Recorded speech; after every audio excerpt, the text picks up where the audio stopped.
দ্বিতীয় হুগলি সেতুতে বেনজির সংঘাতে রাজ্যের মন্ত্রী বিজেপি সাংসদ, আর এই নিয়ে শুরু হয়েছে রাজনৈতিক তরজা। দিলীপ ঘোষ এবং কুণাল ঘোষ কে কি বললেন শোনাবো আপনাদের।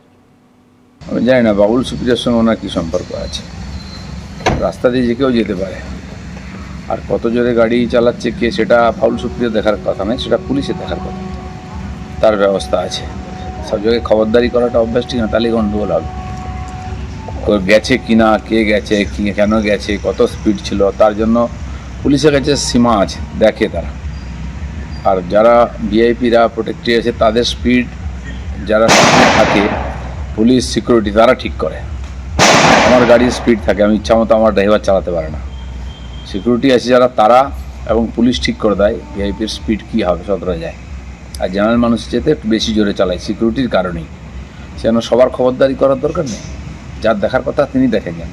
দেখুন, দ্বিতীয় হুগলি সেতুতে যা ঘটেছে তার দুপক্ষের পূর্ণাঙ্গ বয়ান শোনার পর এবং দৃশ্যাবলীর ভিডিও অংশ দেখার পর আমি বাবুল সুপ্রিয়র কোনো দোষ দেখতে পাচ্ছি না।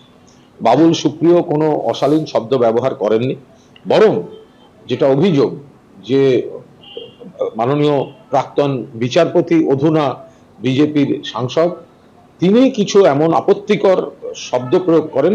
বাবুল বারবার বলছিলেন আপনাকে ক্ষমা চাইতে হবে। বাবুল তার গাড়ির আলো ব্যবহার নিয়ে প্রশ্ন তুলেছেন, গতি নিয়ে প্রশ্ন তুলেছেন এবং কিছু আপত্তিকর অশালীন ভাষা নিয়ে প্রশ্ন তুলেছেন। তো সেখানে আমি বাবুলের কোনো দোষ দেখতে পাচ্ছি না।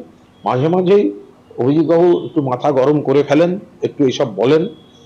এখন ওনার একটা জিনিস অন্তত মনে রাখা উচিত যে বিচারপতি যখন ছিলেন তখন যেটা সবাই হজম করে নিত, এখন তিনি প্রাক্তন বিচারপতি। এই প্রাক্তন শব্দটা একটু গুরুত্ব দিলে এই জটিল সমস্যাগুলো তৈরি হয় না। দ্বিতীয় হুগলি সেতুতে বেনজির সংঘাতে রাজ্যের মন্ত্রী বিজেপি সাংসদ। দ্বিতীয় হুগলি সেতুতেই উত্তপ্ত বাদানুবাদ, গালিগালাজ, হামলার অভিযোগ। নিয়ম ভেঙে বেপরোয়া গতিতে যাচ্ছিল অভিজিৎ গঙ্গোপাধ্যায়ের গাড়ি। প্রতিবাদ করায় গাড়ি থেকেই অশ্রাব্য ভাষায় গালিগালাজের অভিযোগ। তমলুকের বিজেপি সাংসদের বিরুদ্ধে অভিযোগ রাজ্যের তথ্য প্রযুক্তি মন্ত্রী।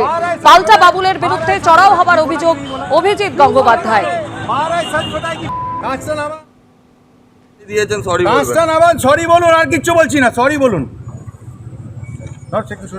আমি ওনার সাথে কথা বলছি ভাই, আমাকে কথাটা বলতে দিন। কথা বলতে এতক্ষণ বাইরে দাঁড়িয়ে আপনি বাইকের অ্যাক্সিডেন্ট করিয়ে দিতেন।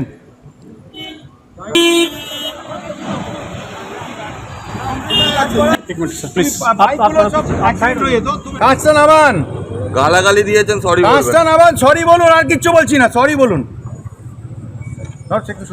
আমি ওনার সাথে কথা বলছি ভাই, আমাকে কথাটা বলতে দিন। এতক্ষণ বাইরে দাঁড়িয়ে